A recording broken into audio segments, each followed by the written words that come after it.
Hello students, आप लोग का स्वागत है हमारे एक और न्यू वीडियो में। स्टूडेंट्स, आज की वीडियो में आप लोग को यहाँ पे बिहार बोर्ड के क्लास 10th के जितने भी स्टूडेंट्स हैं उन सभी के लिए ये वीडियो आया। दोस्तों, इस वीडियो में आप लोग को बताने वाला यहाँ पे 4th नंबर का चैप्टर जो कि नाखून क्यों बढ़ते हैं, जिस चैप्टर का नाम है, जो कि एक ललित निबंध है। स्टूडेंट्स, आप लोग को बता दूं ये एक ललित निबंध है और इसी ललित निबंध को आज के इस वीडियो में कंप्लीट यहाँ पे फुल ललित निबंध को पढ़ेंगे।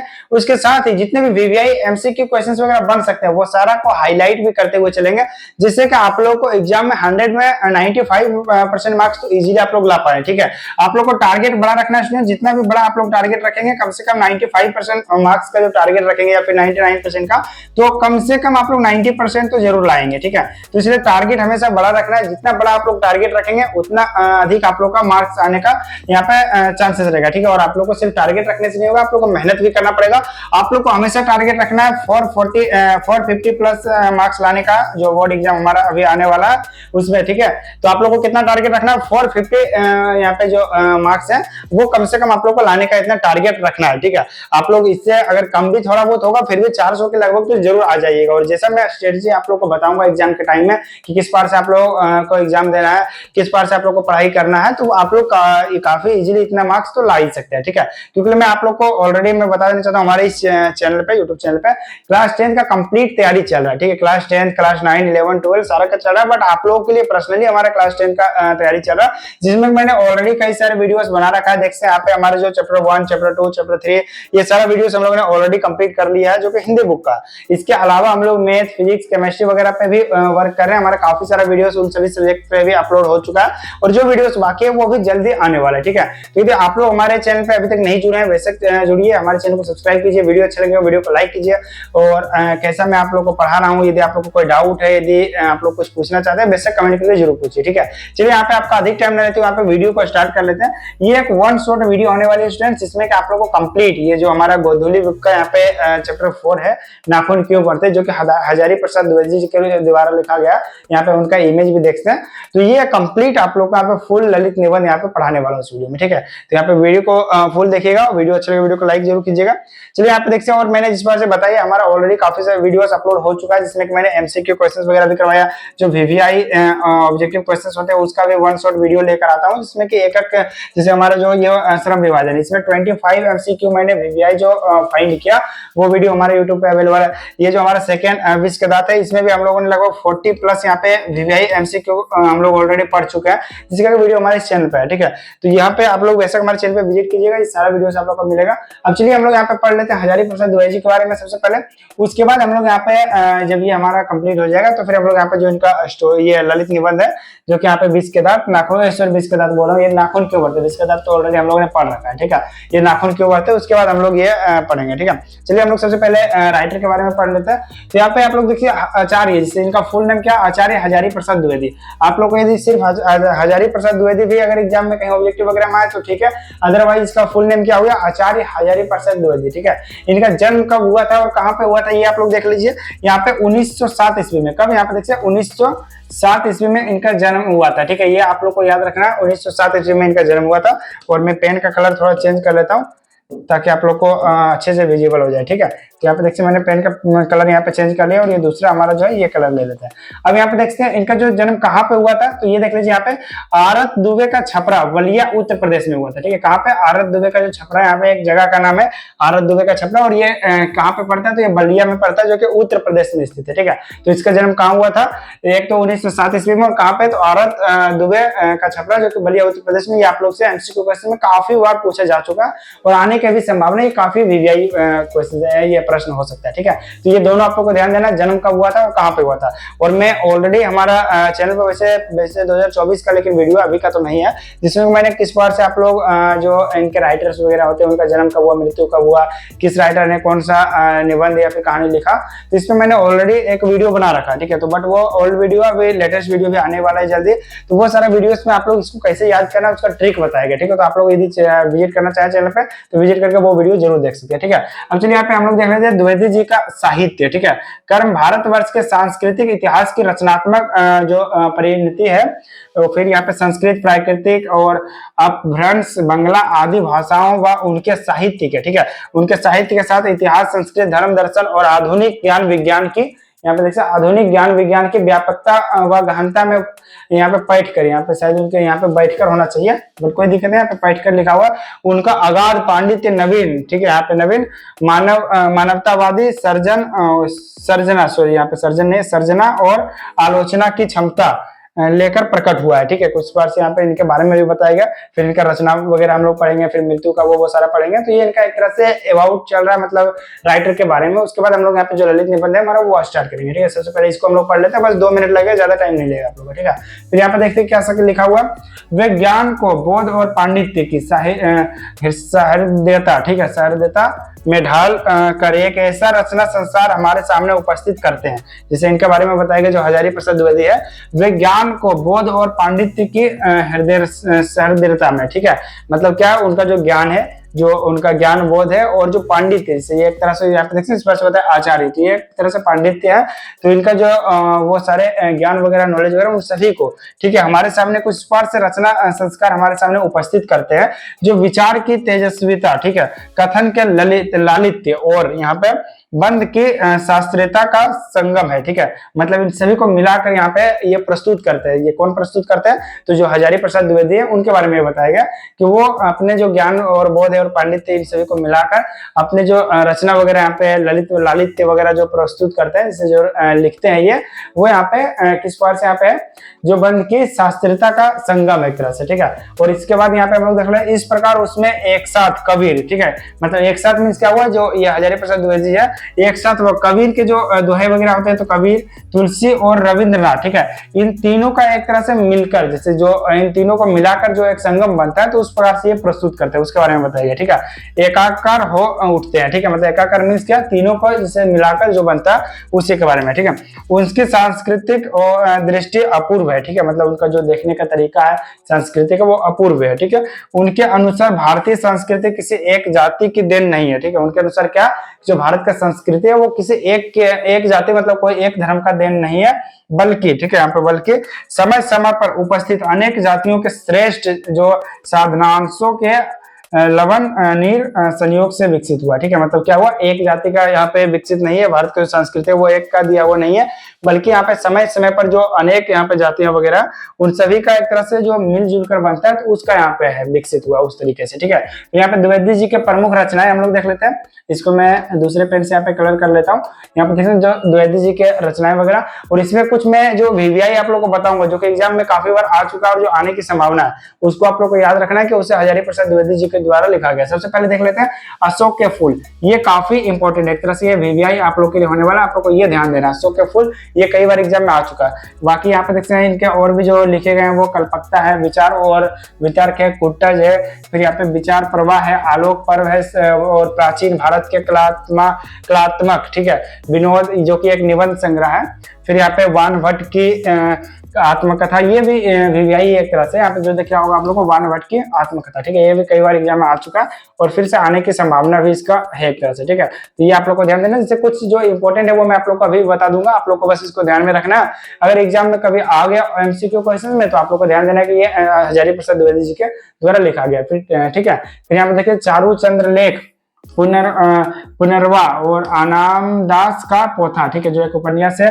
फिर सुर साहित्य, फिर कबीर मध्यकालीन बोध का स्वरूप, नाथ संप्रदाय, कालिदास की लालित्य योजना, हिंदी साहित्य का आदिकाल, हिंदी साहित्य की भूमिका, हिंदी साहित्य उद्भव और विकास, जो कि एक आलोचना साहित्य इतिहास है। कुछ पार्ट से देखते हैं, इनका कई सारे रचनाएं वगैरह है। उसके बाद हम लोग यहाँ पे इसको थोड़ा और ऊपर कर लेते हैं। उसके बाद क्या हमारे पास संदेश रासक, फिर पृथ्वीराज रासो, फिर नाथ सिद्धो के बनिया, जो कि एक ग्रंथ संपादन है। विश्व भारती शांति निकेतन है, क्या है ये विश्व भारती शांति निकेतन, कभी कभी इस पार्ट से भी आप लोग से पूछा जाता है, वैसे ये पूछा नहीं गया, बट अगर आप लोग का एग्जाम में हो सकता आ जाए, जैसे आप लोग से पूछ लेगा कि जो विश्व भारती जो कि हजारी प्रसाद द्विवेदी जी के द्वारा लिखा गया वह क्या है, जैसे वो कहानी है, निबंध या फिर क्या है, तो आप लोग को यहाँ पे ध्यान देना ये एक शांति निकेतन है। ठीक है, इस पार्ट से भी कभी कभी एमसीक्यू वगैरह में आ जाता है। फिर यहाँ पे देखिए पत्रिका का संपादन, तो ये क्या हुआ, ये इतने इनके रचनाएं बनाए हैं, जो कि आप लोग को दिख रहा होगा। अब यहाँ पे देख सकते द्विवेदी जी को जैसे आलोक पर्व पर साहित्य अकादमी, ठीक है, ये कब मिला था, जैसे साहित्य अकादमी का पुरस्कार कब मिला था, ये आप लोग को ऑब्जेक्टिव में पूछ सकते हैं। तो ये आप लोग को कब, ये जो हजारी प्रसाद द्विवेदी जी इनको कब मिला था, तो ये मिला था इनको आलोक पर्व पर साहित्य अकादमी पुरस्कार, ठीक है। एक पुरस्कार यहाँ पे देखते हैं साहित्य अकादमी पुरस्कार, ये 1 हो गया। फिर भारत सरकार द्वारा इनको भारत सरकार द्वारा भी मिला था, जो कि पद्म भूषण पुरस्कार, ये कितना हो गया, 2 पुरस्कार हो गए। फिर यहाँ पे देखिए सम्मान एवं लखनऊ विश्वविद्यालय द्वारा डी लिट है कि यहाँ पे शायद ये किसी प्रकार का कोई पद होगा या फिर कोई पुरस्कार होगा, तो इनको डी लिट की उपाधि मिली थी, ठीक है। वे काशी हिंदू, क्या हुआ, वे काशी हिंदू विश्वविद्यालय, शांति निकेतन विश्वविद्यालय, चंडीगढ़ विश्वविद्यालय आदि में प्रोफेसर एवं प्रशासनिक पदों पर रहे हैं, ठीक है। ये कौन कौन से विश्वविद्यालय, यहाँ पे आप लोग नाम याद रखना चाहे रख सकते हैं। बाकी ये एग्जाम में आने का चांसेस तो नहीं है, क्योंकि इस तरह से नॉर्मली नहीं पूछा जाता, ठीक है। बट फिर भी आप लोग को ध्यान में रखना है, अगर कभी कभी आ गया तो ठीक है। जैसे शांति निकेतन विश्वविद्यालय या फिर चंडीगढ़ विश्वविद्यालय आदि के प्रोफेसर रह चुके हैं, तो आप लोग से ये पूछा जा सकता है कि हजारी प्रसाद द्विवेदी इनमें से किस के प्रोफेसर रह चुके हैं। वहाँ पे 4 एग्जाम्पल दे देंगे और उनमें से एक कोई ये राइट वाला दे देगा, ठीक है। तो इसलिए आप लोग को कभी कोई ध्यान देना। अब यहाँ पे देखिए इनका मृत्यु सन 1979 में, ठीक है, दिल्ली में उनका निधन हुआ। कहाँ पे हुआ, दिल्ली में। आप लोग का जन्म कब हुआ था, 1907 में, यहाँ पे 1907 में इनका जन्म हुआ था और 1979, ठीक है, में इनका मृत्यु हुआ था। यहाँ पे आप लोग देखते हैं इनका जो जन्म हुआ था, और जन्म कहाँ हुआ था, तो उत्तर प्रदेश के बलिया नामक जगह था, जो कि कहाँ पे होता है, तो आरत दुबे का छपरा में, ठीक है, स्थित है। तो यहाँ पे इनका जन्म हुआ था और कब हुआ था, 1907 ईस्वी में हुआ था, और मृत्यु कब हुआ, 1979 ईस्वी में, ठीक है। तो यहाँ पे उस बार से आप लोग को ये ध्यान देना है। अब यहाँ पे देखते हैं ये हमारे पास इंडी होने वाला लगभग, अब ज्यादा हमारे पास नहीं बचा है इनका ये अवार्ड वगैरह के बारे में। उसके बाद हम लोग यहाँ पे जो ललित निबंध है वो हम लोग स्टार्ट करेंगे, ठीक है। और मैं अगेन आप लोग को बता देना चाहता हूँ, सीधे आपको जो मैं समझा रहा हूँ, जिस बार से पढ़ा रहा हूँ, यदि आप लोग को समझ आ रहा है बेशक कमेंट करके बताइए, और यदि नहीं आ रहा है तो भी कमेंट करके बताइए। मैं उस हिसाब से आप लोग को कोशिश करूंगा और भी बेटर तरीके से समझाने का, ठीक है। और यदि आप लोग हमारे चैनल पर नए हैं, चैनल को सब्सक्राइब कीजिएगा, वीडियो अच्छा लगे वीडियो को लाइक कीजिएगा, एंड अपने फ्रेंड लोगों के साथ भी शेयर जरूर कीजिए, जिससे कि वो लोग भी इस वीडियो का लाभ उठा सके, चैनल पर विजिट कर सके, वो लोग भी पढ़ाई कर सके, ठीक है।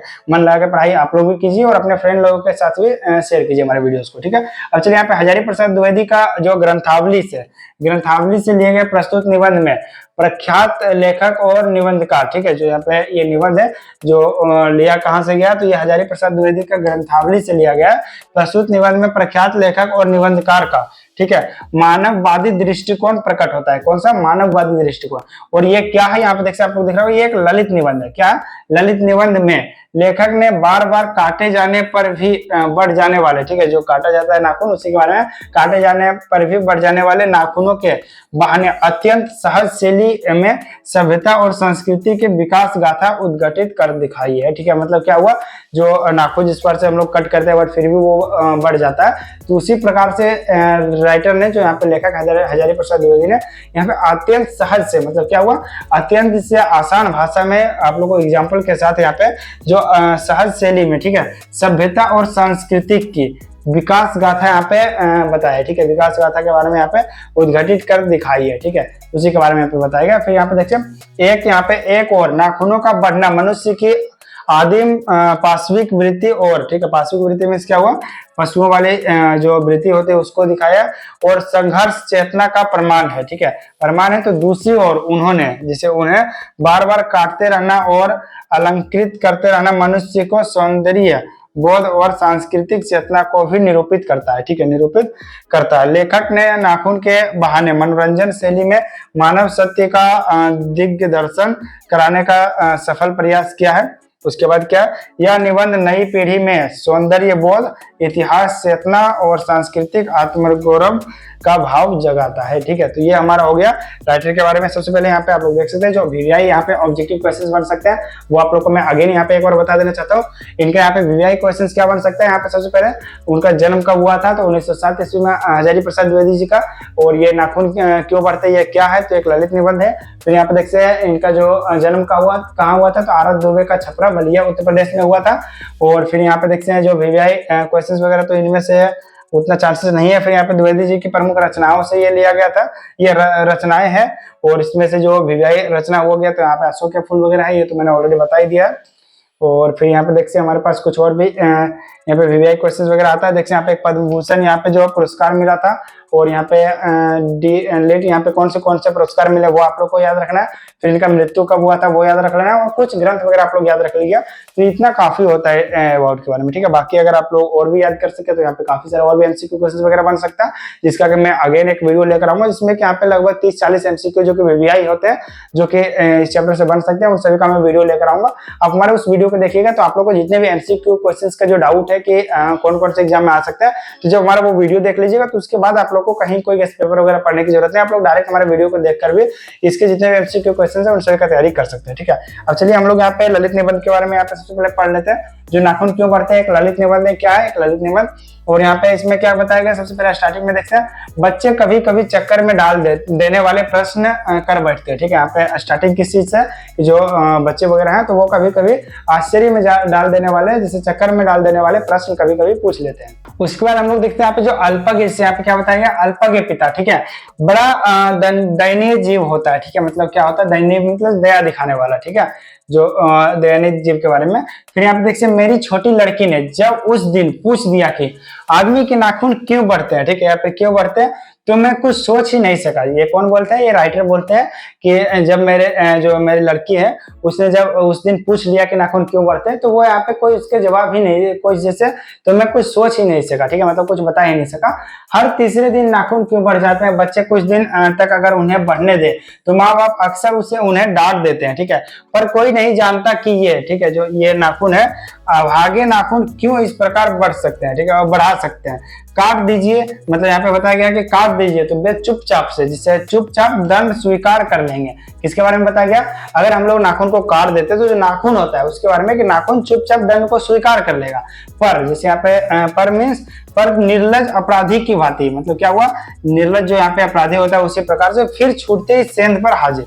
सेंध पर हाजिर मीन्स क्या बताया गया यहाँ पे, जो निर्लज अपराधी के भांति, जैसे हम लोग जब उसको काट देते हैं और वो दंड स्वीकार भी कर लेता है, बट उसके बाद भी फिर निर्लज अपराधी की भांति वो फिर से सेंध पर हाजिर हो जाता है, मतलब नाखून फिर से बढ़ जाता है, ठीक है। उसी के बारे में बताएगा कि सेंध पर हाजिर। आखिर ये इतने बेहया क्यों है, ठीक है, बेहया क्यों है, इसके बारे में बताएगा। फिर यहाँ पे देख लेते हैं, कुछ लाख ही वर्षों की बात है। लाख मीन्स क्या हुआ, यहाँ पे आज से लाख वर्ष पहले, लगभग यहाँ पे कुछ लाख वर्ष पहले की बात है, जब मनुष्य जंगली था। मतलब क्या हुआ, जब मनुष्य आदिवासी हुआ करता था ना, तो उस टाइम का बात है, जब मनुष्य जंगली था, तो यहाँ पे वनमानुष जैसा उन्हें नाखून की, ठीक है, वनमानुष जैसा उन्हें नाखून की जरूरत थी। तो यहाँ पे आप लोग से पूछा जा सकता है, मनुष्य आज से कितने वर्ष पहले मनुष्य को नाखून की जरूरत थी, तो यहाँ पे एक तो हो गया लाख वर्ष पहले। फिर यहाँ पे मनुष्य जंगली था, वनमानुष जैसा, ठीक है, तो उन्हें नाखून की जरूरत है, तो वो किसके जैसा था, तो उन्हें नाखून की जरूरत थी, वो मानुष के जैसा था, तो उसको नाखून की जरूरत थी मनुष्य के बारे में, ठीक है। तो ये आप लोग से कुछ ये क्वेश्चंस वगैरह यहाँ पे बन सकता है, ठीक है, तो इसका ध्यान देना। अब चलिए हम लोग यहाँ पे देख लेते हैं, जरूरत थी उसकी जीव रक्षा के लिए नाखून बहुत जरूरी थे, ठीक है, मतलब जो आज से लाख वर्ष पहले जो ये आदि मानव थे, जिसे वनमानुष कहते हैं, तो उसको अपनी रक्षा के लिए नाखून की जरूरत हुआ करता था। कब, आज से लाख वर्ष लगभग पहले, ठीक है, बहुत जरूरी थे। असल में वही उनके अस्त्र थे। अस्त्र मीन्स क्या हुआ, वही उनके हथियार थे। जो नाखून है उसका हथियार, हथियार मीन्स क्या हुआ, जिससे अभी के जमाने में हम लोग क्या करते हैं, चाकू का यूज करते हैं, बंदूक का यूज करते हैं, और भी बहुत प्रकार के यहाँ पे हथियार वगैरह, तीर है, धनुष है, भाला है, इस पर से हम लोग अभी के टाइम में यूज करते हैं, टांगी है, कुदाल है। बट उस टाइम पे आज से लाख वर्ष पहले जब लोहा वगैरह नहीं हुआ करता था, जिसे हम लोग स्टील वगैरह के अभी सारा कुछ बना लेते हैं, या फिर चाकू बनाते हैं, बंदूक बनाते हैं, तो वो सारा लोहा वगैरह का भी बनता है। बट उस टाइम पे तो ये सारा हथियार नहीं था। तो उस टाइम जो अस्त्र शस्त्र थे, तो उस टाइम क्या था, नाखून था, पत्थर था, पत्थर भी शायद बाद में आया होगा, सबसे पहले तो दांत और नाखून ही हुआ करते थे, ठीक है। तो यहाँ पे आपसे ये भी ऑब्जेक्टिव क्वेश्चन पूछ सकता है कि आज से लाख वर्ष पहले या फिर नाखून क्यों करते हैं। इस अध्याय में आप लोगों को कौन से अस्त्र के बारे में बताया गया है, ठीक है। तो यहाँ पे अस्त्र, यहाँ पे सबसे पहले क्या, यहाँ पे उनके यहाँ पे नाखून ही अस्त्र थे, ठीक है, असल में वही उनके अस्त्र थे। तो ये क्या थे, तो नाखून उसके अस्त्र थे, दांत भी थे, यहाँ पे क्या बताया गया, दांत भी उनके अस्त्र थे, पर नाखून के बाद ही उनका स्थान था। मीन्स क्या हुआ, सबसे पहले जो स्थान मनुष्य के पास था तो वो नाखून था, उसके बाद उनका हथियार जो था वो दांत था, उनका स्थान था, ठीक है। उस दिन उसे जूझना पड़ता था, ठीक है, वो उन दिनों ठीक है, उस दिन ही उन दिनों उसे जूझना पड़ता था, ठीक है। मतलब आज से लाख वर्ष पहले जब मानव आदि मानव थे, तो उस टाइम पे उन्हें नाखूनों से ही जूझना पड़ता था, इसके बारे में बताया गया, ठीक है। प्रतिद्वंदियों को पछाड़ना पड़ता था। जो प्रतिद्वंदी क्या हुआ, जो उनसे लड़ाई वगैरह करते थे उनको पछाड़ना पड़ता था। नाखून नाखून उनके लिए आवश्यक अंग था, ठीक है। नाखून जो था उनके लिए आवश्यक अंग था, लेकिन अभी तो हम लोगों के लिए अनावश्यक हो गया, क्योंकि हम लोग इसको काट करते हैं, हर बार इसको हटाना पड़ता है हम लोग को। तो अभी के लिए तो ये नहीं, लेकिन उस टाइम के लिए एक आवश्यक अंग था। फिर धीरे धीरे, ठीक है, क्या हुआ, फिर धीरे धीरे वह अपने अंग से बाहर की वस्तुओं का सहारा लेने लगा। पत्थर के ढेले और पेड़ की जड़ें डाले काम में लेने लगा, ठीक है, काम में लेने लगा। कब, जब ये नाखून वगैरह सबसे पहला हथियार था। एक तरह से आप लोग सब्जेक्टिव में पूछा जा सकता है कि सबसे मनुष्य का सबसे पहला हथियार क्या था या फिर अस्त्र क्या था।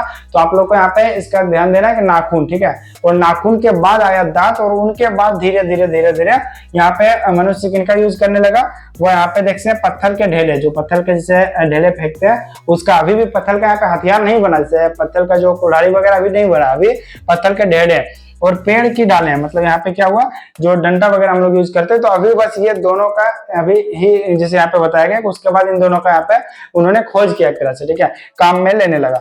तो यहाँ पे देखिए रामचंद्र जी के वानरी सेना के पास है इससे ही अस्त्र थे। जो रामचंद्र जी मतलब हुआ क्या, जो रामायण हम लोग देखते हैं, तो राम भगवान जो है, तो उनके जो वानर सेना थे, आप लोग को पता होगा, अगर आप लोग हिंदू साहित्य को पढ़ते हैं, रामायण वगैरह पढ़ते हैं, तो आप लोग को उसमें पता होगा, ठीक है। तो उसमें जो वानर सेना था, उनके पास भी ऐसे ही हथियार था, ये बताया गया।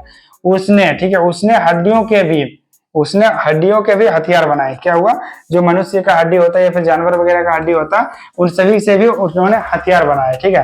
तो ये हम लोग वैसे हिस्ट्री वगैरह में भी पढ़ते हैं, अच्छे से ये सारा बताया जाता है वहाँ पे कि किन किन चीजों का जैसे हथियार वगैरह बनाया गया था। तो उसी प्रकार से यहाँ भी पहले नाखून का यूज किया, उसके बाद क्या किया, तो दांतों का यूज किया, उसके बाद पत्थर का ढेले बनाने शुरू किया, फिर यहाँ पे लकड़ियों का डंडिया, पेड़ का जो डंडा होता है उसका यूज किया।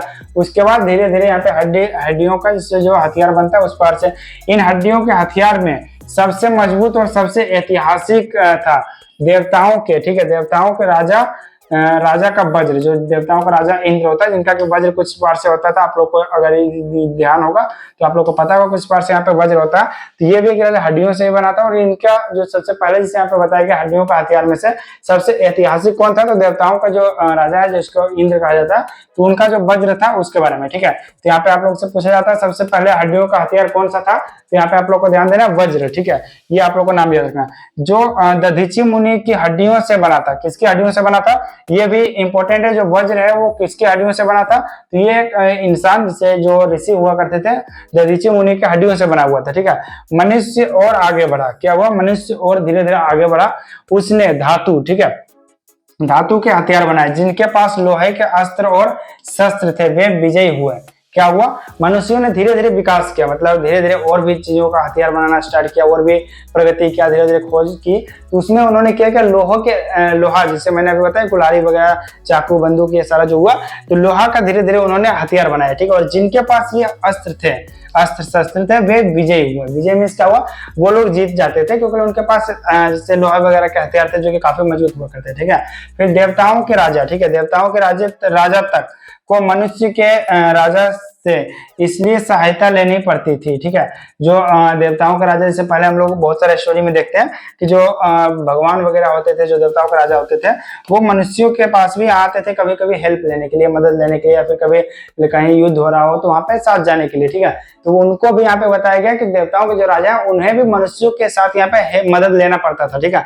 मनुष्यों से यहाँ पे सहायता लेनी पड़ती थी कि मनुष्य के पास लोहे के अस्त्र, ठीक है, अस्त्र थे, इसीलिए। असुरों के पास अनेक विद्याएं थी पर लोहे के अस्त्र नहीं थे, ठीक है। क्या बताया गया, असुरों के पास बहुत सारे विद्याएं थे, मतलब वो जादू मंत्र, पढ़ाई लिखाई वगैरह में जो होता है, विद्या मीन्स वही हुआ, जादू मंत्र, काला जादू वगैरह उनके पास बहुत था, लेकिन उनके पास लोहे के अस्त्र नहीं थे। शायद घोड़े भी नहीं थे, यहाँ पे क्या बताया, शायद उनके पास घोड़े भी नहीं थे। तो आप लोग से पूछा जा सकता है कि असुर के पास क्या नहीं था, तो उनके पास लोहे का अस्त्र नहीं था, आप लोग को ध्यान में देना। और क्या नहीं था, तो उनके पास शायद घोड़े भी नहीं थे, ये आप लोग से पूछा जा सकता है, ठीक है। फिर यहाँ पे आर्यों के पास ये दोनों चीजें थी। आर्यों में क्या हुआ, जो मनुष्य वगैरह थे उस टाइम पे, तो उनके पास ये दोनों ही चीजें थे, घोड़े भी थे और लोहे के अस्त्र भी थे, ठीक है। आर्य विजय हुए में क्या हुआ, जो मनुष्य वगैरह थे उस टाइम के, वो विजय हुए, जीते। फिर इतिहास अपनी गति से बढ़ता गया। नाग हारे, ठीक है, जो नाग वगैरह यहाँ पे नाग हारे, और फिर सुपुर्न हारे, फिर यक्ष हारे, ठीक है, यक्ष, फिर गंधर्व हारे, फिर असुर हारे, फिर राक्षस हारे, लोहे के अस्त्रों ने बाजी मार ली, ठीक है। यहाँ पे कितने हारे हैं सबसे पहले देखिए, जो यहाँ पे नाग होते हैं वो हारे, फिर सुपर्ण हारे, सुपर्ण भी एक तरह से उस टाइम का होगा कोई, जिससे जिसे असुर वगैरह हुआ, तो उसी प्रकार से ये शायद, मुझे भी इसका आइडिया नहीं है, तो सुपर्ण भी एक तरह से कोई जाति वगैरह होगा या फिर कुछ होगा उसी प्रकार से, तो वो भी हारे, फिर यक्ष जो होते हैं वो भी हारे, फिर गंधर्व जो होते हैं वो भी हारे, और जो असुर मित्र राक्षस वगैरह है वो भी हारे, ठीक है। लोहे के जो अस्त्र हैं उन्होंने जैसे बाजी मारी, मतलब लोहे का अस्त्र हर बार जीतता जाता था, ठीक है।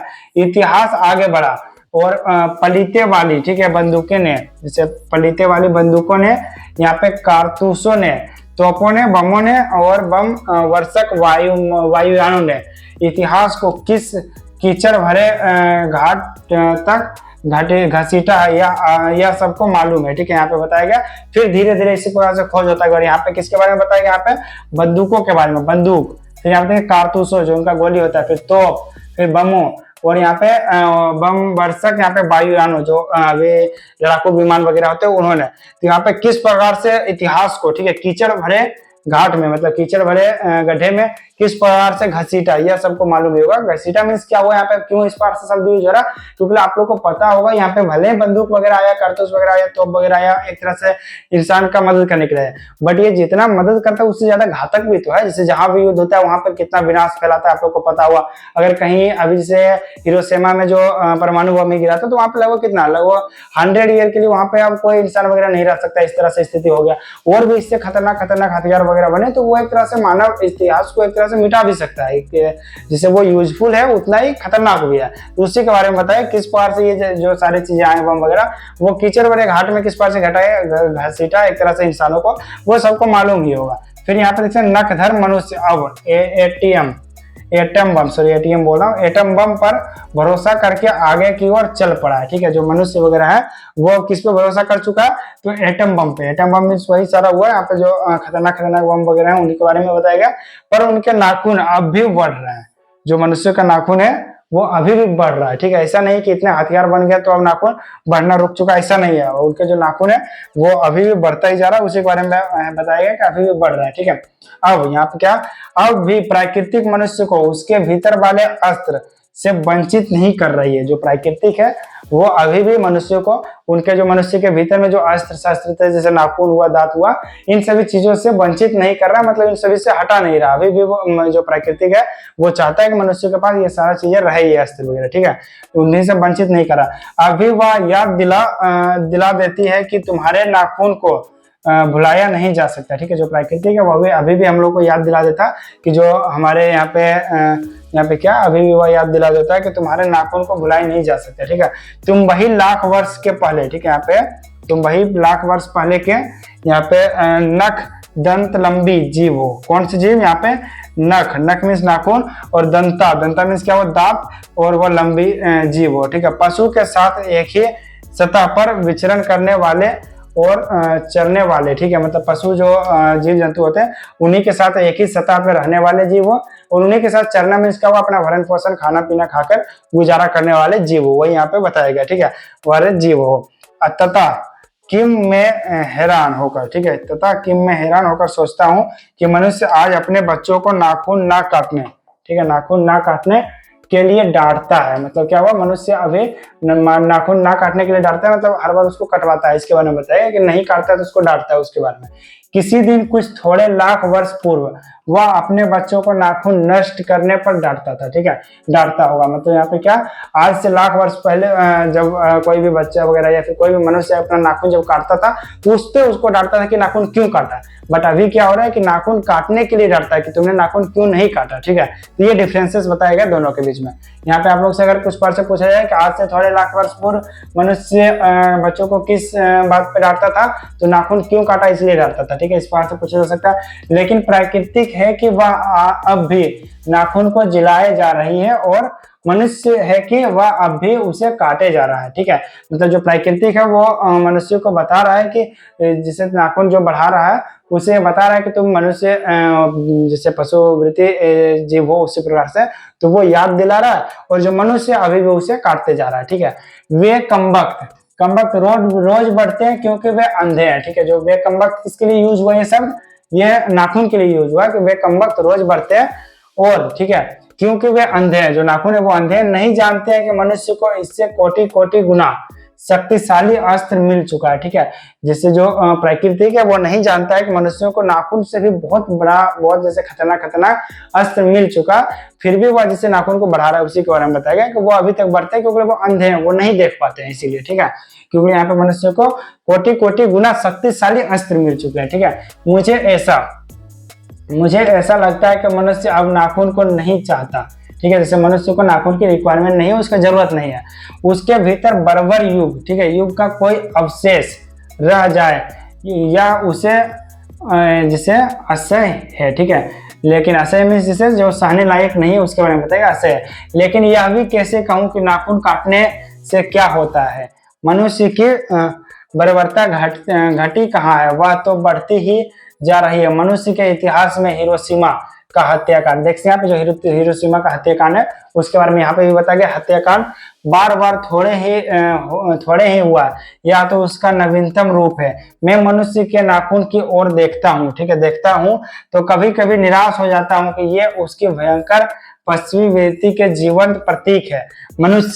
मनुष्य की पशुता को जितने बार भी काट दो वह मरना नहीं जानती। ठीक है, जिससे जो मनुष्य के अंदर का जो बर्बरता एक तरह से है, यहाँ पे विनाश करने की जो प्रवृत्ति है उसे कितना भी रोक दो, यहाँ पे नाखून कटना एक एग्जांपल है, उसी प्रकार से यहाँ पे बता रहा कि मनुष्य को कितना भी रोको, कितना भी समझाओ, वो अपना जो प्रवृत्ति होता है उससे नहीं भूलता, बार बार वो वही गलतियों को दोहराता है। यहाँ पे एग्जाम्पल दिया हिरोशिमा का भी, जैसे मनुष्यों के कारण ही वो एक तरह से उतना बड़ा विनाश हुआ था। त्रासदी जो हुआ वहाँ पे परमाणु बम गिरा, दो परमाणु बम वहाँ पे गिरा, कितना विनाश हुआ होगा आप लोग खुद अंदाजा भी लगा सकते हैं। ठीक है, अगर आप लोग चाहे तो यूट्यूब पे एक बार सर्च कर लीजिएगा हिरोशिमा का जैसे जो हत्याकांड, जिससे वहां पे हत्या नहीं हुआ, एक तरह से बम गिरा था, तो वो हत्याकांड ही है, बट यहाँ पे एक तरह से त्रासदी है। तो आप लोग एक बार सर्च सिर्फ कीजिएगा हिरोशिमा के बारे में, आप लोग को खुद ब खुद बहुत सारे वीडियोस आ जाएंगे इंटरनेट पे जिसमें उसके बारे में डिटेल में बताया हुआ कि वहां पे क्या हुआ था, किस रीजन से सारा कुछ हुआ। ठीक है, तो उसी के बारे में बताया गया कि पशुता को जितनी बार भी काट दो, मनुष्य की पशुता जो है उसको जितना बार भी रोको, बट वह मानती ही नहीं, दिन ब दिन बढ़ता ही जाता है। ठीक है, इसी के बारे में यहाँ पे बताया गया। अब चलिए हम लोग यहाँ पे इसके नेक्स्ट यहाँ पे अभी बाकी है काफी, इसे पढ़ लेंगे, उसके बाद देखिए हमारे पास कितना बचा हुआ है वो भी देख लेते हैं। अभी ये हमारे पास 3 पेज और भी बचे हैं, उसको फिर कंप्लीट करेंगे। ठीक है, सबसे पहले हम लोग यहाँ पे ये वाला हम लोग यहाँ पे देख लेते हैं। ठीक है, कुछ हजार साल पहले मनुष्य ने नाखून को सुकुमार विनोदों, ठीक है, के लिए उपयोग में लाना शुरू किया था। वात्स्यायन के कामसूत्र, ठीक है, ये शायद बुक के नाम हो सकता है। वात्स्यायन के कामसूत्र से पता चलता है कि आज से, ठीक है, 2000 वर्ष पहले, ठीक है, कितने वर्ष पहले यहाँ पे बताया गया, कुछ हजार साल पहले, और वहां पे क्या 2000 वर्ष पहले भारतवासी नाखूनों को जम के संवारता था। ठीक है, मतलब संवारना मीन्स क्या हुआ, उसको सजाता था। उनकी काटने की कला काफी मनोरंजक बताई गई है। ठीक है, जो नाखून काटने की कला होती है वो काफी मनोरंजक बताई गई है। तो यहाँ पे देखिए एक त्रिकोण मीन्स कैसा, जिसमें 3 कोण हो, इस तरह से, फिर बातुलाकार, फिर चंद्राकार मीन्स क्या हो, ऐसे गोल, यहाँ पे जो हुआ गोल, फिर यहाँ पे दंतुल, यहाँ पे आदि प्रकार के, यहाँ पे नाखूनों का भी विभिन्न आकृतियों के नाखून उन दिनों के विलासी नागरिकों के ना जाने किस काम में आया करते थे। ठीक है, मतलब इस प्रकार के जो डिजाइन वगैरह के नाखून जो करते थे डिजाइन वगैरह में, तो वो बताया गया कि किस प्रकार के नाखून जो नागरिक है उनके लिए किस पार से यूज में किया जाता था वो पता नहीं, लेकिन यहाँ पे इस पार से वो काटते थे, इसके बारे में बताया गया। ठीक है, फिर यहाँ पे क्या, उनको सिक्कत मोम जिसे कहते हैं, सिक्कत मोम मीन्स मोमबत्ती में जो मोम रहता है उसके बारे में, और अलकत्ता जैसे अलकतक, ठीक है, अलकतक में अलकतरा जिसे कहते हैं आलता, जो आलता रंग होता है, और जो मोम है से अत्यंत पूर्वक, ठीक है, रगड़ कर लाल और चिकना बनाया जाता था। ठीक है, मतलब जो नाखून होता है उसको रगड़ कर लाल कलर का जो आलता होता है उससे यूज करके आपको उसको लाल और चिकना बनाया गया था। ठीक है, फिर गौड़ देश के लोग, यहाँ पे देखना आप लोगों को याद रखना है, गौड़ देश के लोग उन दिनों बड़े बड़े नख को पसंद करते थे। ठीक है, कहाँ के लोग बड़े बड़े नख को पसंद करते थे, तो गौड़ देश के जो लोग थे वो नाखूनों को, बड़े बड़े नाखूनों को पसंद करते थे। आप लोग को ये एमसीक्यू में पूछा जा सकता है, ध्यान में देना। फिर यहाँ पे देखते हैं, और जो दाक्षिणात्य लोग थे, ठीक है, जो दाक्षिणात्य लोग थे वो नखों को जैसे छोटे नखों को पसंद करते थे, जो छोटे छोटे नाखूनों को पसंद करते थे। ठीक है, अपनी अपनी रुचि है, मतलब क्या बताया, दोनों सभी का अपना अपना रुचि है, देश की भी काल की भी, मतलब जो देश, सभी देश के लोग हैं उनकी भी, और काल मीन्स क्या हुआ, समय का भी। ठीक है, अपना अपना रुचि है, जैसे जिसको जैसा पसंद उस प्रकार से वो यूज करता है, उसी को बताया गया, अपनी अपनी रुचि है। और यहाँ पे लेकिन समस्त उद्योगगामी वृत्तियों को और नीचे खींचने वाली, ठीक है, नीचे खींचने वाली वस्तुओं को भारतवर्ष ने मनुष्योचित बनाया, ठीक है, मतलब मनुष्यों के जैसा बनाया। यह बात चाहूं भी तो भूल नहीं सकता, ठीक है, यदि मैं चाहूंगा भी तो भी यह बात को नहीं भूल सकता। इसके बारे में मानव शरीर का अध्ययन करने वाले प्राणी विज्ञानियों का निश्चित मत है कि मानव चित्त, ठीक है, मानव विज्ञान का जो मानव शरीर का जो अध्ययन करता है प्राणी विज्ञानियों का, जैसे निश्चित है कि मत है कि मानव चित्त की भांति मानव शरीर में भी बहुत सी अभ्यास जन सॉरी यहाँ पे मैं इसको अभ्यास जन्य है, ठीक है, सहज वृत्तियां रह गई है, ठीक है, दीर्घ काल तक उनकी आवश्यकता रही है, मतलब बहुत दिनों तक उनकी आवश्यकता रही है।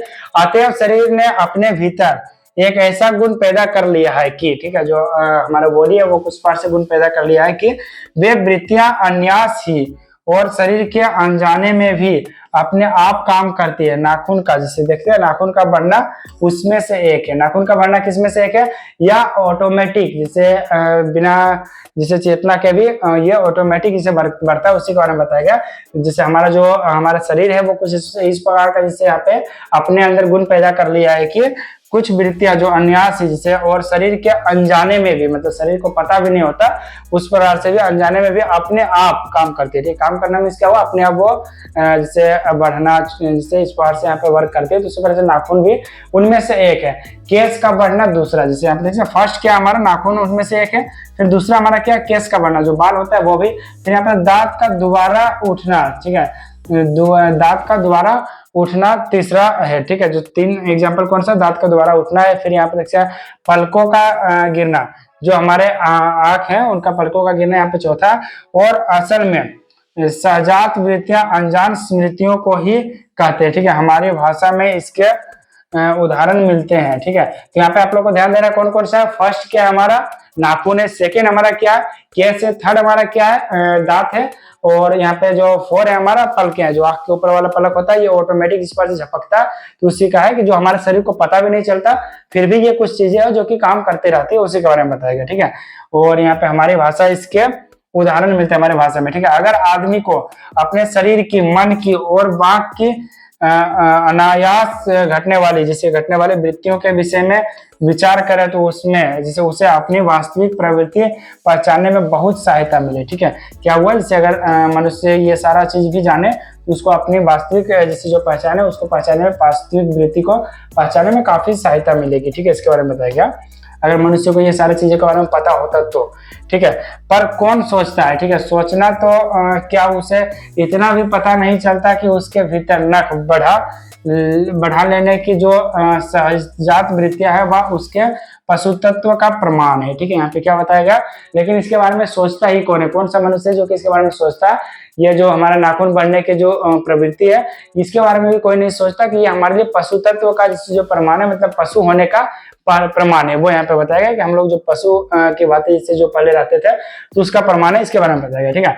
उन्हें काटने की जो प्रवृत्ति है वह उसकी मनुष्यता की निशानी है, मतलब जो नाखून बढ़ना क्या है, नाखून बढ़ना पशु तत्व का प्रमाण है कि वो पशु था, और जो हम लोग उसको काट देते हैं हर बार, तो ये हमारे लिए मानव का पहचान है, जो मनुष्यता का पहचान है, ठीक है, कि हम लोग उसको काट देते हैं। और यद्यपि पशु तत्व के चिन्ह उसके भीतर रह गए हैं, जो पशु होने का जो चिन्ह है वो उसके भीतर रह गए, पर वह पशु तत्व, ठीक है, को छोड़ चुका है, ठीक है। बट वह क्या, पशु होने का जो प्रवृत्ति है उसे छोड़ चुका, इसलिए हम लोग उसे बार बार काट देते हैं, ठीक है। पशु बनकर वह आगे नहीं बढ़ सकता है, उसे कोई और रास्ता खोजना चाहिए। अस्त्र बढ़ाने की प्रवृत्ति मनुष्य की विरोधिनी है, ठीक है, मतलब अस्त्र जो बढ़ाने का प्रवृत्ति है वो मनुष्य का विरोधिनी है, इसके बारे में बताया गया, ठीक है। फिर चलिए हम लोग यहाँ पे हमारा नेक्स्ट स्लाइड है। मेरा मन पूछता है, ठीक है, जो ये राइटर है वो बोलते हैं कि मेरा मन पूछता है किस और मनुष्य किस और बढ़ रहा है, ठीक है, किस और मनुष्य किस और बढ़ता जा रहा है या फिर बढ़ रहा है, पशुता की ओर या मनुष्यता की ओर, जैसे पशु की ओर मनुष्य बढ़ रहा है या फिर मनुष्यता की ओर बढ़ रहा है, ठीक है, इसके बारे में बताया गया। फिर अस्त्र बढ़ाने की ओर या फिर जिससे अस्त्र बढ़ाने की ओर या अस्त्र काटने की ओर, ठीक है, जिससे अस्त्र बढ़ाना चाहता है मनुष्य या फिर उसको काटना चाहता है। मेरी जिसे निर्बोध बालिका ने, निर्बोध बालिका मीन्स क्या हुआ, जिसको कि ज्ञान नहीं था इन सभी के बारे में, जिसको कि बोध नहीं होना, मतलब निर्बोध बालिका ने मानव मनुष्य जाति से ही प्रश्न किया है, जानते हो नाखून क्यों बढ़ते हैं, यहाँ पे नाखून क्यों बढ़ते हैं, यह हमारी पशुता के अवशेष है, ठीक है, मतलब जो पशुता का बड़ा बचा हुआ चिन्ह है वो है। मैं भी पूछता हूँ, जानते हो ये अस्त्र शस्त्र क्यों बढ़ रहे हैं, ये हमारी पशुता की निशानी है, ठीक है। ये कौन बोलता है, जो राइटर है। मैं भी पूछता हूँ कि जानते हो ये अस्त्र शस्त्र क्यों बढ़ रहा है, क्योंकि ये हमारी पशुता की निशानी है। भारतीय भाषा में प्रायः ही अंग्रेजी के इंडिपेंडेंस, ठीक है, शब्द का समर्थक शब्द नहीं व्यक्त होता। 15 अगस्त को जब अंग्रेजी भाषा के पत्र इंडिपेंडेंस की घोषणा कर रहे थे, जब 15 अगस्त को जब भारत आजाद हुआ तो उस समय जब अंग्रेजी जो थे वो जब इंडिपेंडेंस की घोषणा कर रहे थे, देसी भाषा के पत्र स्वाधीनता दिवस की चर्चा कर रहे थे। इंडिपेंडेंस का अर्थ है कि अधीनता या किसी की अधीनता का अभाव पर स्वाधीनता शब्द का अर्थ है अपने ही अधीन रहना, ठीक है। स्वाधीनता का मतलब क्या हुआ, अपने ही रहना, अधीन रहना। यह भी कभी कभी पूछा जा सकता है आप लोग को कि स्वाधीनता शब्द का मतलब क्या हुआ, तो यहाँ पे आप लोग को इसका ध्यान देना कि इसका मतलब क्या होता है, अपने ही अधीन रहना। और इंडिपेंडेंस जो यहाँ पे है, इंडिपेंडेंस शब्द का अर्थ क्या हुआ कि अधीनता या किसी की अधीनता का अभाव, ठीक है, मतलब किसी का अधीनता का अभाव होना, मतलब किसी का अधीन नहीं रहना। और स्वाधीनता का मतलब क्या हुआ, अपने ही अधीन रहना, ठीक है। ये दोनों में है, ठीक है। अंग्रेजी में कहना हो तो self defence, self defence means क्या हुआ, खुद का बचाव, जिसे कहते हैं कि सेल्फ डिफेंस में मैंने ये हथियार बनाया, तो वो खुद का बचाव के लिए बनाया, बट उससे जिसको नुकसान पहुंचता है, जिससे वो हथियार दागा जाता है, तो उसको वह नुकसान पहुंचता है अपना खुद का बचाव करने के लिए, ठीक है, कह सकते हैं। मैं कभी कभी सोचता हूँ कि, ठीक है, जो राइटर है वो बोलते हैं, मैं कभी कभी सोचता हूँ कि इतने दिनों तक अंग्रेजी की अनुवर्तिता करने के बाद भी भारतवर्ष इंडिपेंडेंस को अधीनता क्यों नहीं कह सकता, ठीक है। जैसे जो इतने दिन जैसे अंग्रेजों के अनुवर्तिता करने के बाद भी भारतवर्ष जो है इंडिपेंडेंस को यहाँ पे अधीनता क्यों नहीं कह सकता, इसके बारे में, ठीक है, कह सका। उसने अपनी आजादी के जितने भी नामकरण किए, स्वतंत्रता, स्वराज्य और स्वाधीनता, उन सब में स्व का बंधन अवश्य रखा, ठीक है। स्व मीन्स क्या हुआ, खुद के अधीन होना, या फिर जिस बात में स्वाधीनता शब्द का अर्थ होता है खुद के अधीन रहना, तो वही यहाँ पे स्वाधीनता में, यहाँ पे भारत में क्या यूज हुआ, स्वतंत्रता, स्वराज्य और स्वाधीनता, मतलब खुद के अधीन रहना। स्वराज्य मीन्स खुद का राज्य, और स्वतंत्रता मीन्स खुद का जो लोकतंत्र होता है उसी प्रकार से यहाँ पे स्वतंत्र होना, मतलब खुद के अधीन, यहाँ पे खुद का जैसे एक तरह से आजादी, तो उसके बारे में यहाँ पे बताएगा। अब चलिए हम लोग इसका आगे देख लेते हैं। या क्या संयोग की बात है कि हमारी समूची परंपरा ही अनजाने में हमारी भाषा के द्वारा प्रकट होती रही है, ठीक है। मुझे प्राण विज्ञानी की बात, ठीक है, फिर याद आती है। सहज वृत्ति अनजानी स्मृतियों का ही नाम है। सहज वृत्ति किसका नाम है, अनजानी स्मृतियों का नाम है। स्वराज होने के बाद, ठीक है, स्वराज होने के बाद स्वतः ही हमारे नेता और विचारशील नागरिक सोचने लगे हैं कि इस देश को सच्चे अर्थ में सुखी कैसे बनाया जाए। हमारे देश के लोग पहली बार यह सब सोचने लगे हो, ऐसी बात नहीं, ठीक है, नहीं है। हमारा इतिहास बहुत पुराना है। हमारे शास्त्रों में इस समस्या को नाना भावों और नाना पहलुओं, मतलब बहुत सारे पहलुओं और बहुत सारे भावों से विचारा गया है, ठीक है। हम कोई नौसिखिए नहीं है, नौसिखिए नहीं है, ठीक है, कोई हम लोग नए सीखने वाले नहीं है। इसके बारे में बताएगा, हम लोग कोई नौसिखिए नहीं है। हमारे इतिहास में हमारे जो है उनमें पहले इन सभी भावों और पहलुओं पर विचार किया जा चुका है। इन सभी के बारे में यहाँ पे बताएगा, ठीक है। जो रातों रात अनजान जंगल में पहुंचकर आरक्षित, ठीक है, आरक्षित छोड़ दिए गए हो, मतलब क्या कि हम लोग वैसे नौसिखिए नहीं है कि जो कहीं अनजान जंगल में जाकर पहुंचकर आरक्षित यहाँ पे छोड़ दिए गए हो, ठीक है। हमारी परंपरा महिमामयी है, ठीक है, उत्तराधिकार विपुल और संस्कार उज्जवल है। जो हमारा जो एक तरह से परंपरा है वो यहाँ पे महिमामयी है, उत्तराधिकार है और विपुल और संस्कार के उज्जवल है, ठीक है।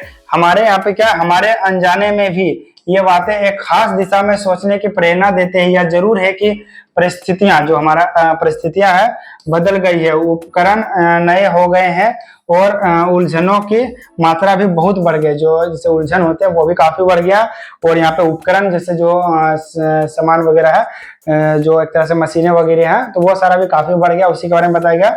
ये सारा भी बढ़ गया, जो हमारा उलझन है वो भी बढ़ गए।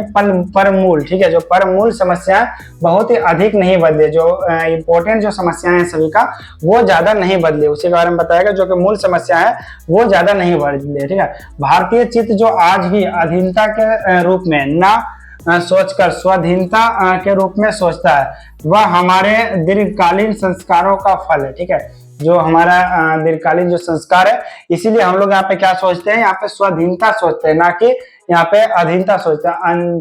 सॉरी, अधिकता के रूप में ना सोचकर हम लोग क्या सोचते हैं, स्वाधीनता। स्वाधीनता मीन्स खुद के अधीन रहने के बारे में सोचते हैं, ना कि किसी दूसरे के अधीन रहने में, ठीक है। वह स्व, जो यहाँ पे वह स्व के बंधन को आसानी से छोड़ नहीं सकता। जो हमारा स्व का बंधन हुआ मतलब खुद का बंधन, वो हम लोग नहीं छोड़ सकते। अपने आप पर अपने आप के द्वारा, ठीक है, लगाया हुआ बंधन, जो खुद के जैसे अपने आप पे मतलब खुद पे और खुद के द्वारा लगाया गया जो बंधन होता, यही हमारे जैसे हमारी संस्कृति के बड़ी भारी विशेषता है, ठीक है। हमारा जो संस्कृति है उसका यही सबसे बड़ा विशेषता है। मैं ऐसा तो नहीं मानता हूं कि जो कुछ हमारा पुराना है, ठीक है, मैं ऐसा नहीं मानता हूं जो कि हमारा पुराना है, जो कुछ कुछ हमारा विशेष है उससे हम चिपटे ही रहे। पुराने का मोह जो सब समय वांछनीय ही नहीं, ठीक है, पुराने का मोह जो सब समय वांछनीय नहीं होता। मेरे बच्चे को गोद में दबाए रहने वाली बंदरियां, ठीक है, बंदरियां मनुष्य का आदर्श नहीं बन सकती है, ठीक है। परंतु जैसे यहाँ पे क्या है, परंतु मैं ऐसा भी नहीं सोच सकता कि हम नई रिश्ता के संधिसा, ठीक है, के नशे में चूर होकर अपना सर्वस्व खो दे। कालिदास ने कहा था कि सब पुराने अच्छे नहीं होते। कालिदास ने क्या कहा था, आप लोग को ध्यान देना, यहाँ पे ये शब्द यूज हो सकता है। कालिदास ने क्या कहा था, तो यहाँ पे क्या बोला था, सब पुराने अच्छे नहीं होते, सब नए खराब नहीं होते। क्या बोला था, सब नए खराब भी नहीं होते और सब पुराने अच्छे भी नहीं होते, ठीक है। यहाँ पे इस प्रकार से बताया है। उसके बाद हम लोग यहाँ पे आगे देख लेते हैं क्या है। यहाँ पे आप लोग देख सकते, सब नए खराब नहीं होते, भले लोग दोनों की जांच कर लेते हैं, ठीक है। जो लोग होते हैं वो भले ही दोनों की जांच कर लेते हैं। जो हितकर होता है उसे ग्रहण करते हैं और मूढ़ लोग दूसरों के इशारे पर भटकते रहते हैं। मीन्स क्या हुआ, जो हितकर होता है, जो मतलब जिसे सही होता है वो उसे ग्रहण करते हैं, मतलब उसे ले लेते हैं। जैसे जो समाज स्वार्थी जो पुराने होते हैं वो यहाँ पे क्या बताया, वो अच्छे नहीं होते, जो नए होते वो खराब नहीं होते। उसी प्रकार से जो समझदार होते हैं, जो हितकर होते हैं, उसे ग्रहण कर लेता है। लेकिन जो मूड मीन्स क्या हो, जो मूर्ख व्यक्ति होता है या फिर मूर्ख लोग होते हैं, वो दूसरे के इशारे पे ही भटकते रहते हैं। सो हमें परीक्षा करके हितकर बात सोच लेनी होगी, और अगर हमारे, ठीक है, और अगर हमारे पूर्व संचित भंडार में वह हितकर वस्तु निकल आवे तो इससे बढ़कर और क्या हो सकता है, ठीक है। जो हमारा पूर्व संचित भंडार है उसमें अगर हमारा कोई हितकर व्यक्ति है जैसे निकल आवे, हितकर वस्तु निकल आवे, जैसे जो हमारे यूज का हो, तो इस पर वस्तु निकल आवे तो इससे बढ़कर और क्या ही हो सकता है, इसी के बारे में यहाँ पे बताया गया, ठीक है। अब चलिए इसके नेक्स्ट हमारे पास क्या दिया गया, हमारे पास नेक्स्ट स्लाइड। यहाँ पे जातियां इस देश में अनेक आई है, ठीक है। क्या बताया गया, जो जाति होता है, जो जाति धर्म है, वो इस देश में बहुत सारे आए हैं जातियां, ठीक है। लड़ती झगड़ती भी रही है, मतलब आने के बाद लड़ाई झगड़ा भी हुआ है बहुत सारे अलग अलग जातियों के बीच में। फिर प्रेम पूर्वक बस भी गए, मतलब फिर प्रेम पूर्वक यहाँ रह के बस भी गए। सभ्य की नानी सीढ़ियों, जैसे यहाँ पे क्या, सभ्यता की नाना सीढ़ियां, मतलब बहुत सारे सीढ़ियों पर खड़ी और नाना और मुख करके, मतलब बहुत तरफ मुख करके चलने वाली इन जातियों के लिए एक सामान्य धर्म खोज निकालना कोई सहज बात नहीं थी, ठीक है। मतलब एक सामान्य जो धर्म खोज निकालना कोई सहज बात नहीं थी, मतलब आसान बात नहीं था। भारतवर्ष के ऋषियों ने अनेक प्रकार से इस समस्या को सुलझाने की कोशिश की थी, पर एक बात उन्होंने लक्ष्य की थी, समस्त वर्णों और समस्त जातियों का एक सामान्य आदर्श भी है, वह है अपने ही बंधनों, ठीक है, अपने ही बंधनों से अपने को बांधना। मनुष्य पशु से किस बात से भिन्न है, आहार निद्रा आदि पशु सुलभ स्वभाव उसके ठीक वैसे ही है जैसे अन्य प्राणियों के, लेकिन वह फिर भी पशु से भिन्न है, ठीक है, लेकिन वह फिर भी पशु से भिन्न है। उनमें संयम है, दूसरे के सुख दुख के प्रति संवेदना और श्रद्धा है, तप है, त्याग है। वह मनुष्य मनुष्य के स्वयं के उद्भावित बंधन है, ठीक है। जो मनुष्य का स्व बंधन एक तरह से है, तो वो कौन कौन से है? सुख दुख के प्रति संवेदना है, श्रद्धा है, तप है और त्याग है, ठीक है। वह मनुष्य का यहाँ पे स्वयं के उद्भावित बंधन है। इसलिए मनुष्य झगड़े झंझट जो होता है को अपना आदर्श नहीं मानता, जो लड़ाई झगड़ा उसे आदर्श नहीं मानता मनुष्य, और गुस्से में आकर चढ़ दौड़ने वाले अविवेकी को बुरा समझता है। जो गुस्सा में आकर तुरंत लड़ाई झगड़ा करने लगता है तो उसे क्या करता है? बुरा समझता है। और बचन मन और शरीर से किए गए, ठीक है, किए गए असत्याचरण को गलत आचरण मानता है। या किसी भी जाति या वर्ण या समुदाय का धर्म नहीं है, यह मनुष्य मात्र का धर्म है।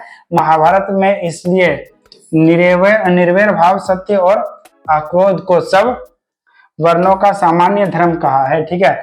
फिर एतर्धि वितंता श्रेष्ठम सर्वभूतेषु भारत, ठीक है। यहाँ पे ये एक तरह से यहाँ पे देखिए संस्कृत में लिखा हुआ है दोहा, हम लोग इसको पढ़ लेते हैं। क्या लिखा?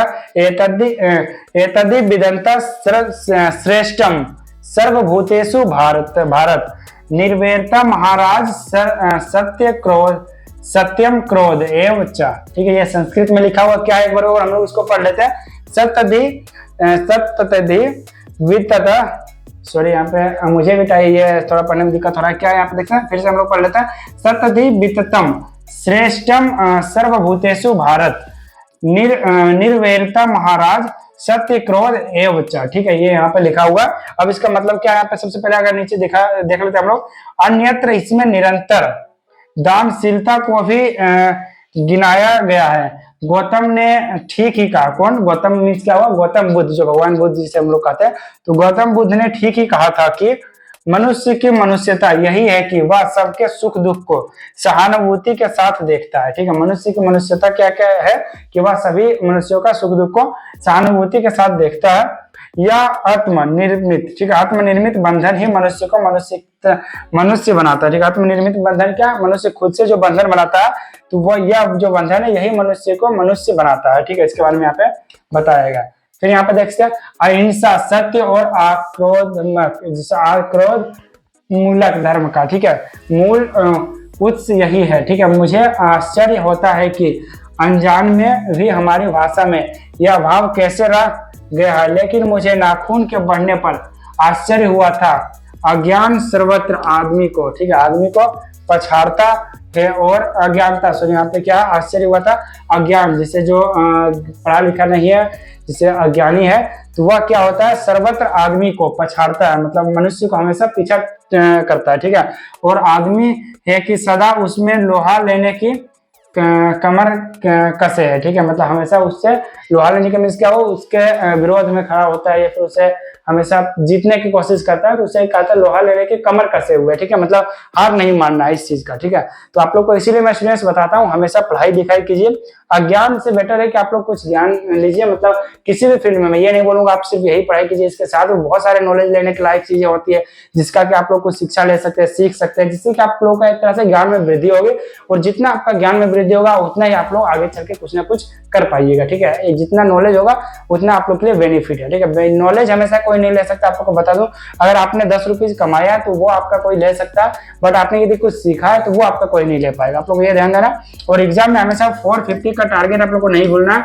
कितना लाना है? 450 प्लस का टारगेट रखिए, ताकि कम से कम 400 आप लोग का इजीली आ सके। इसी प्रकार से आप लोग मन लगा के पढ़िए, आप लोग का इजीली इतना नंबर आ जाएगा। उसके बाद मैं आप लोग को बता दूं स्टूडेंट्स, यदि आप हमारे इस चैनल पर नया, चैनल को सब्सक्राइब कीजिए, वीडियो अच्छा लगे वीडियो को लाइक कीजिए, फ्रेंड लोगों के साथ भी वीडियो को शेयर जरूर कीजिए, ठीक है। यहाँ पे हम लोग यदि आप लोग को जैसे मैं समझा रहा हूँ, यदि ये समझ आ रहा है तो कमेंट करके बताइए, नहीं समझ आ रहा है तो वो भी कमेंट करके बताइए, ठीक है।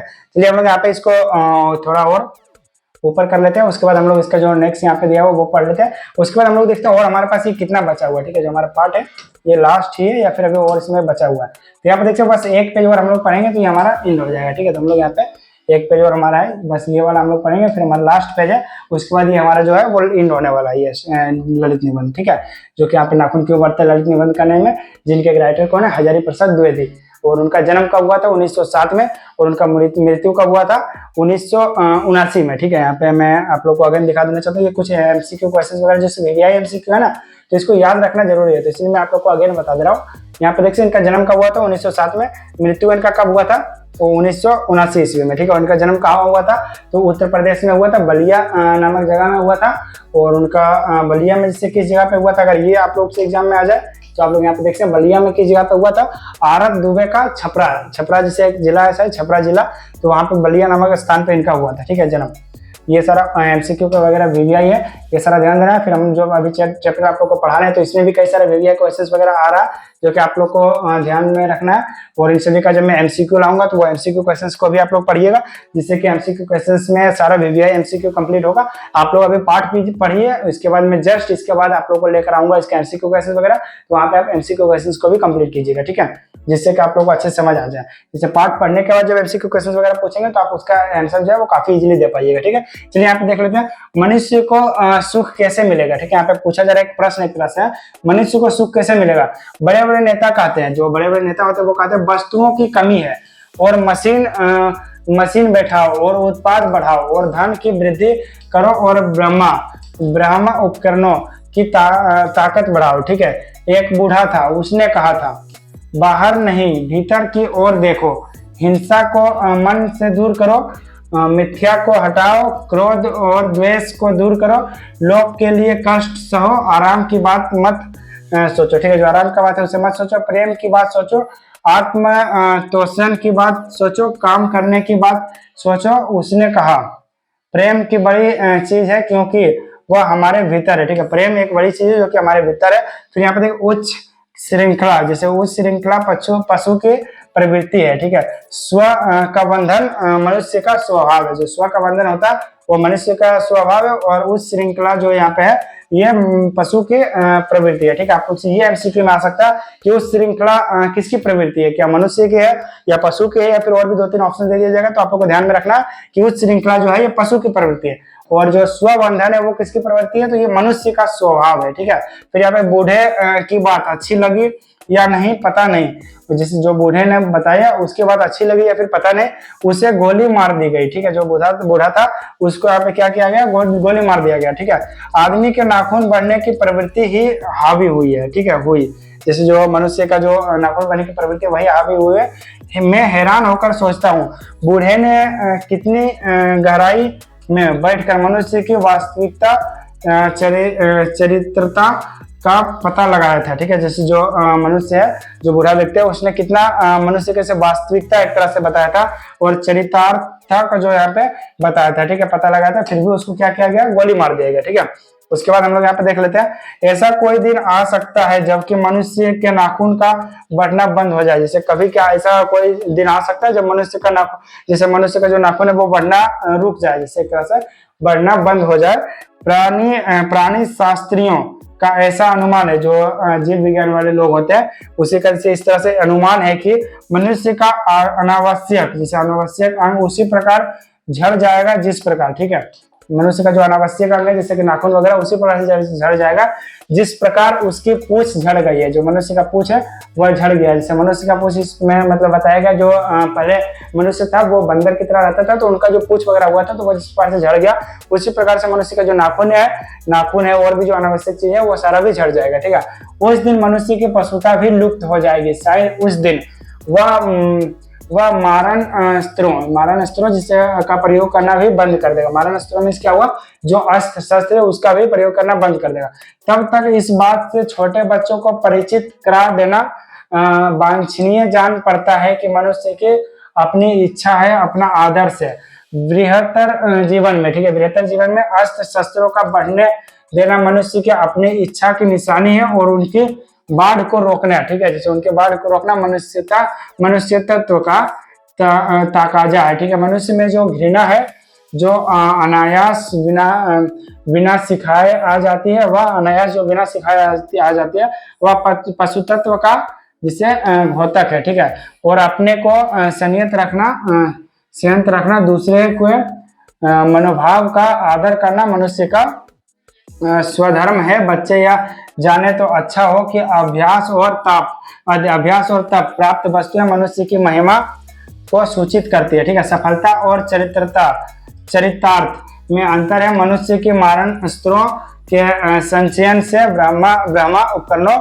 के बाहुल्य से उस वस्तुओं को पा भी सकता है जिसे उसने बड़े आवंडन के साथ सफलता नाम दे रखा है। ठीक है, जो जैसे शस्त्र वगैरह है जिसको कि वह बहुत ही सफल जैसे यहाँ पे मानते हैं एक तरह से, तो वो एक तरह से आगे चल के यहाँ पे वो लुप्त हो सकते हैं, उन सभी के बारे में बताया गया है। ठीक है, उन सभी में अंतर है। ठीक है, और मनुष्य मानव शस्त्रों का संचयन से यहाँ पे उसी प्रकार से यहाँ पे दे रखा है। परंतु मनुष्य की चरितार्थ, ठीक है, चरितार्थ प्रेम में है। ठीक है, जो मनुष्य का चरितार्थ है वो प्रेम में है, एक तरह से मैत्रीय में है और त्याग में है। ठीक है, त्याग मीन्स क्या हुआ, एक दूसरे के लिए त्याग करना।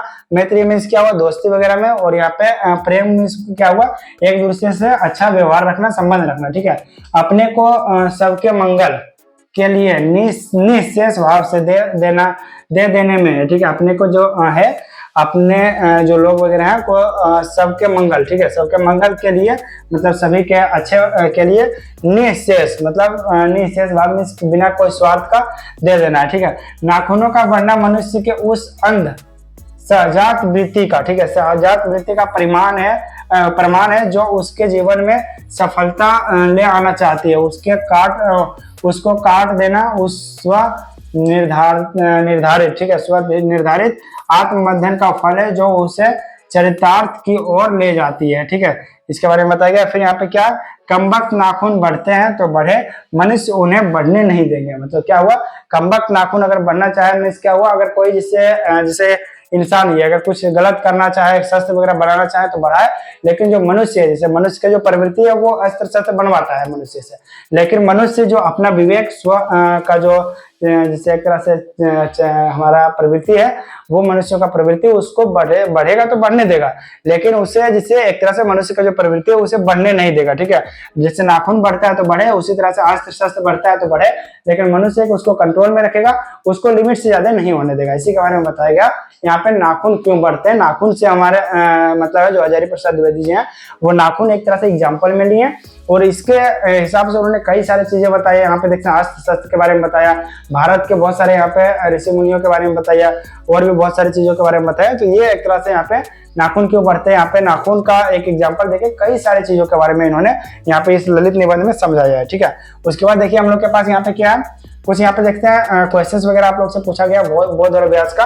तो ये जितने भी क्वेश्चंस वगैरह और जो एमसीक्यू क्वेश्चंस वगैरह ये सारा मैं आप लोग को आने वाले वीडियोस में बताऊंगा। एक वीडियो में मैं आप लोग को कंप्लीट एमसीक्यू क्वेश्चन जो होते हैं जिसमें कि आप लोग को सारा वीवीआई क्वेश्चन बताया जाएगा। अगर उतने सारे आप लोग यहाँ पे जो वीवीआई क्वेश्चन है उनको अगर पढ़ लीजिएगा तो फिर आप लोग को एग्जाम में इससे बाहर एग्जाम में क्वेश्चन नहीं आएगा। बस जितना भी वीवीआई क्वेश्चन मैं आप लोग के लिए लेकर आऊंगा, यदि आप उसे कंप्लीट कर लेते हैं तो आप लोग को बिल्कुल टेंशन नहीं लेना। आप लोग का एग्जाम में इस चैप्टर से जितने भी क्वेश्चन आएंगे आप उससे काफी इजीली कंप्लीट कर पाइएगा। ठीक है, और इसका जो ये लघुत्तरीय प्रश्न वगैरह है 5 नंबर और 2 नंबर का, इसे भी हम लोग यहाँ पे नेक्स्ट वीडियो में कंप्लीट करेंगे।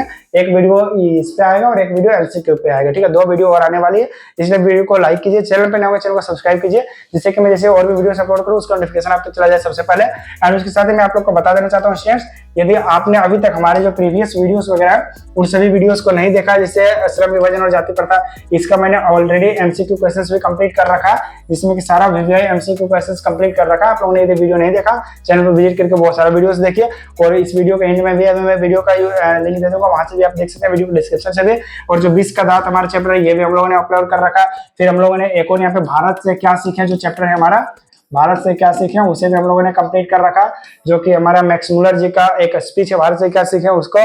फिर यहाँ पे 20 के दांत जो कहानी है हमारा, इसको भी हम लोगों ने नलिनी शर्मा जी के द्वारा लिखा गया, इसे भी कंप्लीट कर लिया। फिर डॉक्टर भीमराव अम्बेडकर जी के द्वारा जो लिखा गया है यहाँ पे श्रम विभाजन और जाति प्रथा, इसको भी हम लोगों ने कंप्लीट कर रखा। और आज हमारा ये जो चैप्टर था ये हमारा था नाखून क्यों बढ़ते हैं, जो कि हजारी प्रसाद द्विवेदी जी के द्वारा लिखा गया था, इसको भी हम लोगों ने कंप्लीट कर लिया। इसके कुछ एमसीक्यू क्वेश्चन मैं अगेन आप लोग को याद दिला दूं वीडियो इन करने से पहले। जो हजारी प्रसाद द्विवेदी जी है इनका जन्म कब हुआ था, 1907 में। कहाँ हुआ था, तो यहाँ पे बलिया उत्तर प्रदेश, जो कि यहाँ पे छपरा जिला में एक तरह से है। ठीक है, और इनका मृत्यु कब हुआ था, तो 1989 ईस्वी में इनका मृत्यु हुआ था। ये हो गया। बाकी कुछ एमसीक्यू को जो वीवीआई है वो मैं आप लोग को जब मैं पार्ट लेकर आऊंगा उस टाइम आप लोग को बताऊंगा। ठीक है, तो चलिए मिलते हैं नेक्स्ट वीडियो में। आपको वीडियो अच्छा लगा, वीडियो को लाइक कीजिएगा, चैनल पर नए हो चैनल को सब्सक्राइब कीजिएगा। और यदि आप लोग को वीडियो अच्छा लगा, समझ आया तो आप लोग बेशक कमेंट करके बताइए। और यदि आप लोग को कोई डाउट है इस चैप्टर या फिर किसी दूसरे चैप्टर के बारे में तो आप लोग बेशक कमेंट कर सकते हैं, मैं उस पर भी एक वीडियो लाकर आपका सोल्यूशन जरूर करूंगा। ठीक है, चलिए मिलते हैं नेक्स्ट वीडियो में।